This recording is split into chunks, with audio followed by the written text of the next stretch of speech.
Yo, what's good, YouTube? This is Atlas Thugged. I didn't actually plan on posting anything today, but too much just came out last night, essentially with the drama relating to Steven Crowder, Daily Wire, Candace Owens, Ben Shapiro, Matt Walsh. Those are the main people who are being outspoken about this entire thing, including Jeremy.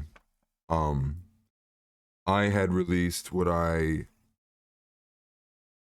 thought of their contract negotiations, and especially relating to big tech, because that aspect I strongly side with Crowder with. How he views not capitulating to all of the rules and the guidelines and the hearsay that is YouTube, First Amendment, strike, community guideline, like that whole aspect that he brought up about not wanting to have to capitulate to those rules, I believe was his strongest point, his brightest point, and he remains right to this, to today. If you didn't catch what was really setting people off, I can let you have a clip right here. Deals that they can be wage slaves for a little bit, come over and make a salary and grow their brand. They can be wage slaves for a little bit. They can be wage slaves for a little bit. That is a recorded phone call from Jeremy Boring. A lot of people have blown up over this, gone a little nuclear, by saying that recording phone calls between friends is one step beyond the line. To me, being an outsider looking in, I would say yes. Recording someone's phone call who you would consider a close friend, if that was a stunt that's being pulled, then so be it. That is a fair criticism, and I think, like, yeah, that might be shady. But if he's going into this knowing he's about to light the Daily Wire because of their contract sets they have and the terms they set with how they handle themselves as big tech, and he figured he would need, I don't know, all of the evidence and all of the backfire for his side that he would need so he wouldn't get crushed by the machine that's Daily Wire, then I understand that. Was very cold to hear Jeremy Boring say wage slaves for a little bit. I think everybody who heard that, who was even slightly listening to Crowder's side, was like, that just does not sound good. I mean, I don't even care what context you say it. If you view people like that, even in a business sense, it's just like, that again shows the difference. Forgive me. That again shows the difference between independent media and this big corp. Like, I can't even process being at a position like that where I would refer to people who work hard and around the clock that are my non-celebrity positions as wage slaves. I think every time I say it, my respect for Jeremy just drops a little bit. And I hate for it to be that way, but and I'm not offending someone who's offended by words. It's just that if you threw that out in casual conversation in a phone call between those two celebrities who espouse the ideas that they do, it just makes me look at you a little sideways. I caught most of the beginning portion of this last night with my girlfriend. Now, one of the things I want you to take note of is Candace Owens. I don't think I've seen somebody speak as fast as she did. Like, her response was so purely emotional, it just made me feel uncomfortable. Like, this is purely damage control, and because Candace was scheduled way in advance before this was supposed to go down, she was put in a position where now she has to play damage control for all of Daily Wire. Now, the issue that I take with everything that she was saying was she was just taking everything personal. Comes out, he makes this glorious video, which it's shocking to me that people cannot see the amount of acting that is going into this. We all. So she makes a few claims about how he's acting. He was a child actor. She does specifically mention at one point that she says, I don't see how people can't see that he is a fundamentally bad person. And that I just got to disagree with. The way that she talks to the rest So of if this, I magically call out, they still have to pay her. They still have to pay the camera guy. Maybe the advertising is punitive. and see, she's concerned about money. It's what he was pointing out in his second response video. This video goes on about my response to Daily Wire. It was never about the money. And then to have her go on for, I believe it's like this first 20-minute portion here about money is like, you're not doing damage control. You are exactly proving his point about what he said. And it's just disappointing because I think a lot of people got very, very hyped over the cultural changes that were coming from the Daily Wire, who also hold both of those guys in high esteem. And to see the one's not as clean or as pretty on the other side of the rock as he thought it would be, it never feels good. I mean, and forgive me for doing that. It never feels good. And I think there's there's something to be said about being able to have to run a business or a machine at that high level.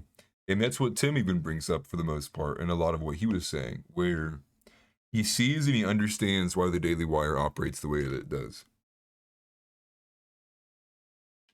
But he himself admits that he would never line himself with those terms that was given to Steven, nor would he structure his business that way either. And it's just, to me, it's mind-blowing. Nobody is talking about this. He receives the term sheet, okay, and he thinks. Just by the way that she was talking, I really can't take anything that she was saying seriously. I gotta be honest with you. And then following it up this morning with a few extra things. Those are the videos. I woke up to one of these comments here. Woke up here on one of my own videos, and he really summed it up pretty well. This is Trexius from YouTube. He said, it's really sad and disappointing. Basically, they offered a contract that 100% would always be declined because it's full of clauses and stipulations that would result in Crowder making no money and losing all of his rights to all content, merch, and socials, which was the part where anything that was done using Daily Wire resources would be owned in perpetuity by the Daily Wire. And he says, just to clarify, it's a $50 million operational budget for 4 years, which I'm not sure about that. I believe there might have been an extra clause for money for operational budget. This includes all of Crowder's team salary and the production costs of the show, etc., etc. Now, if that's true, then this really was a shoddy contract. Then this is the part I do agree with. Then Daily Wire did a fully coordinated offensive. Jeremy releases the vid, then all of the big names like Ben and Matt tweet and retweet each other. It is so obviously planned and calculated. Steven didn't mention a name, yet they all attack Steven in unison. So a bunch of pundits whose job is giving opinions all say the same words in the same day. Come on, man.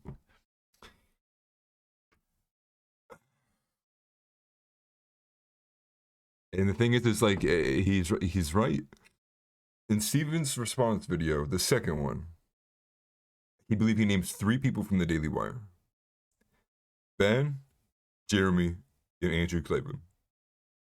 With Andrew Klavan, he says he's never met somebody who is so smart, yet can make him feel like the smartest person in the room. He says there's nobody else whose company he loves more than Andrew Klavan's. with Ben, he calls him, he may very well be the smartest person he's ever met. And then he calls Jeremy a good friend. And that's as personal as he leaves it. And then you clearly saw at the beginning how Candace was reacting. Just two completely different. Someone is very calm, and she wants to attribute that to him being a child actor, and I think that's a bit disingenuous, right? Like, he's been doing this for a long time. Like, even if he wasn't a child actor, like, somebody does YouTube for as long as that and as successful as they are, they're going to be good at being charismatic in front of a camera. And to act like she would be no different in that aspect is like, it's just ignorant to me. It just seems extremely ignorant to me. And to see the coordinated effort of the Daily Wire, I mean, we have just Ben here. Let's see if we can find.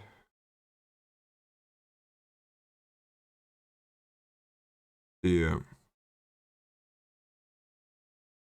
Okay, it's right here, I believe. 14 hours ago.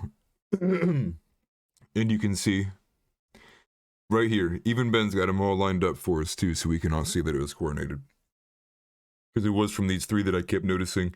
Jordan Peterson, I have not been seeing much from. I've just seen his deleted tweet controversy that, forgive me, I'm coughing a lot, losing my voice, that Jeremy from The Quartering covered quite a bit about Jordan Peterson initially tweeting support, then deleting it. Then I think his only tweet he even has of it right now, which I can go to, is of just the link to Jeremy's initial response video. Ben Shapiro. Steven Crowder's latest video tragically proves that he knows nothing about three things: business, contract negotiation, friendship, and decency. Can you tell me, guys, where Ben Shapiro addresses the capitulating to big tech in this tweet?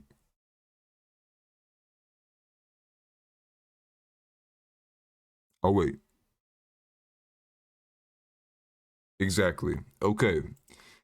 So then going back, this is Jeremy's 14-hour tweet. See, all at the same time, 14 hours ago, 14 hours ago, 14 hours ago, all linked together. This is from Jeremy Boring. I would play that part of the call where we talked about our kids, Christmas, and him buying baby formula for his brother's children, but I wouldn't even know how to secretly record phone calls with my friends. Now this one, while the point is a good point, I don't like how he did the recording of the phone call, especially if he really is going to have to release it. But this emotional... What does this have to do with capitulating to big tech? You see, his main point was capitulating to big tech. In the terms that come after for every other creator, like someone like myself, or someone who's a bit bigger than me, or a lot bigger than me, like Jeremy or Tim. Come on. I'm waiting for you to point out to me where they address how they capitulate to big tech's guidelines. And where they speak about how they have a subscription-based model for their creators if they were to be removed from the platform by trying to carry the flag a bit further into the woods, right? Because that's what happens. When you want to get back more of your rights that they've taken away, you need someone to carry that flag deeper into the woods. And for the most part, that flag's only going to go as far as they carry it until they are taken down. And then it will require the next person to come out from our side, grab the flag, and carry it as far as they can until they get taken down. That's how this works. We slowly push the line until we get back to having our unequivocal, completely guaranteed First Amendment rights. It's as simple as that.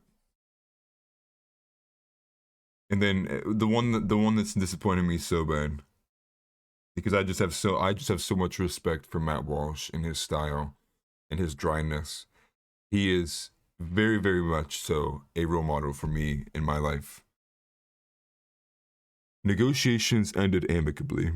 Then he called weeks after the fact and secretly recorded the conversation so that he could pull this stunt. It's one of the lowest things I've ever seen in this business, which I doubt for someone who sees a lot of dirty things in this business. A total betrayal of his friends and people who have supported and helped him.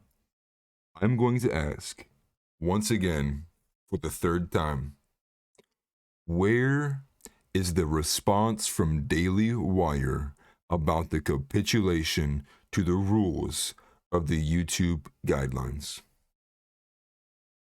And how they're already left by. So there's none. There's actually literally none. And that is what's making me ride this so hard against the Daily Wire. Don't even take a side. You don't need to take a side. Sit there and dislike both of them for their actions in this. But at the very least,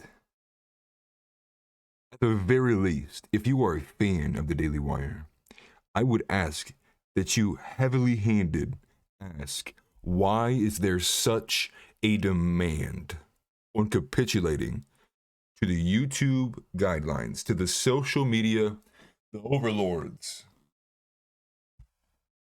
You can't explain it to me, man. I mean, like, it is so frustrating to go through day-to-day life, seeing all the things that happen to all of us individual people. And these are supposed to be our champions, and they're sitting there licking the boot just like your average cop in the city does. It sickens me. It actually sickens me. We need cultural change. You know, they're doing it one step at a time inside the system, how Tim likes to say it, but at some point this does have to stop, like Steven says. At some point we all just say, like, no, we're not playing by this rule set that is rigged against us. Like, I'm not going to play a game where you win 60% of the time.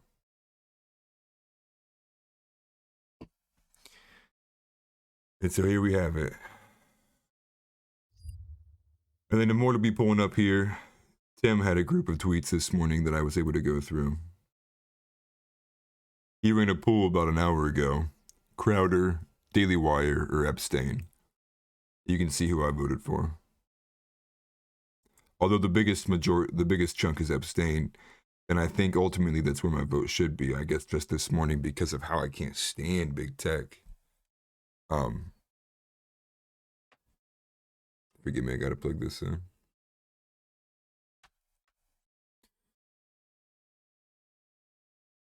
Because it's just that capitulation aspect of big tech. That's what really rubbed me the wrong way.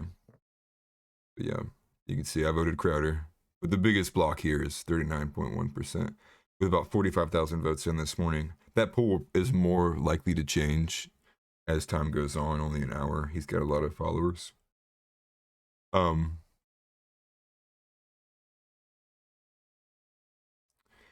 Neven says here, why Steven Crowder is right. Why penalize for big tech strikes when you're building a membership business? Duh. He says why Daily Wire is right. Crowder is owed nothing from Daily Wire, and people can choose to join or not. No one is owed Daily Wire resources. Well, the Daily Wire outed themselves. He didn't name names initially. I think the people at the Daily Wire are just very angry at Steven forcing them to be a bit more transparent about the way they choose to conduct their business. And that's all. I think it really boils down to the emotional reaction, because now everybody's going to look at Candace Owens, Matt Walsh, Ben Shapiro, Michael Knowles, Jordan Peterson as people who drank the Kool-Aid. because people know very well who follow Tim Pool's audience, who follow Jeremy's audience, Steven's audience. Like those are the characters who are not they're not bendable, not going to fold. My whole gag, like what Tim was saying, was he had negotiations with the Daily Wire himself. He wouldn't be able to work for them because he might just decide to put up a billboard that says, what, by his own words, Liz Cheney's a fat pig. And so what? And that was something that Jeremy like batted his eye at from Tim. Because they are so less likely to push the line. They will push the line if they can do so, and YouTube goes, all right, guys. To me, that's pathetic. Very pathetic. It doesn't mean I'm sitting here telling you to boycott Daily Wire. Don't watch the Daily Wire. I think the Daily Wire is a net positive. They're great net good. I just think on these specific issues, I think most people would have liked to see a bit more of a middle finger to the system than what the Daily Wire is doing. And to finish it off, Jeremy from the Quartering, he had a series of tweets after last night. He was going through it. This was on, yeah, and he even said the same thing. A lot of the same things that I did. Right. So yeah, even he says they could be wage slaves for a little bit. I effing told you all. I told you. I told you. I told all of you. Many agreed, but now that you hear the phone calls. Yeah, this is Candace Owens' individual response before she was on Timcast, and she seems just nearly as emotional about it. And yeah, it's her. See, what's the quote on this? Unrelatable. People are trying to pay for bacon and eggs right now at the grocery store, and you're over here crying because somebody couldn't meet you at $120 million. It was a total beep move. Why are they talking about money? And even the Quartering, oh my gosh, Daily Wire pays you millions per year. This is super cringe to pretend you're championing the little guy. And like this is how I felt too. Candace Owens is doing more damage to Daily Wire than Steven ever could on Timcast. Yeah, this was a screenshot of the poll that Timcast ran on their show last night. I believe it stayed and even got to a larger margin by the end of it because Candace was not doing very well.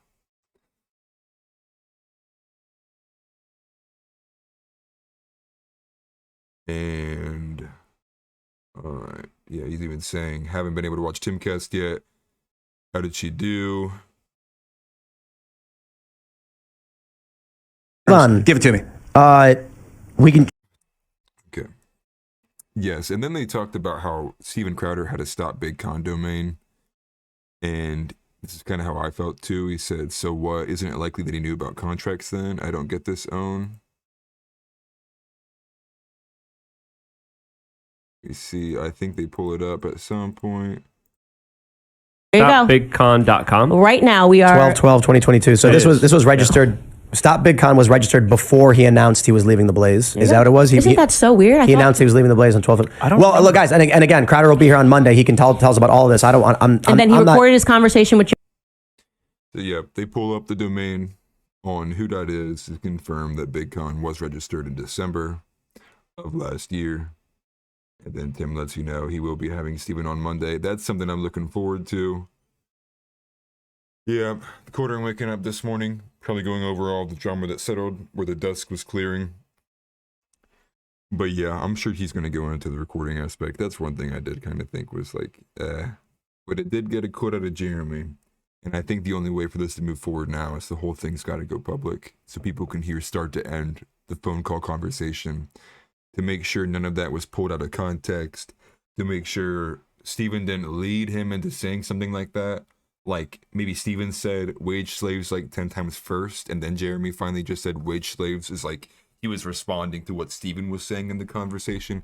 Simple things like that that you always want to keep like your mind aware of, because you can be, I mean, the wool can be pulled over your eyes so easily. You know, we're in that day and age now.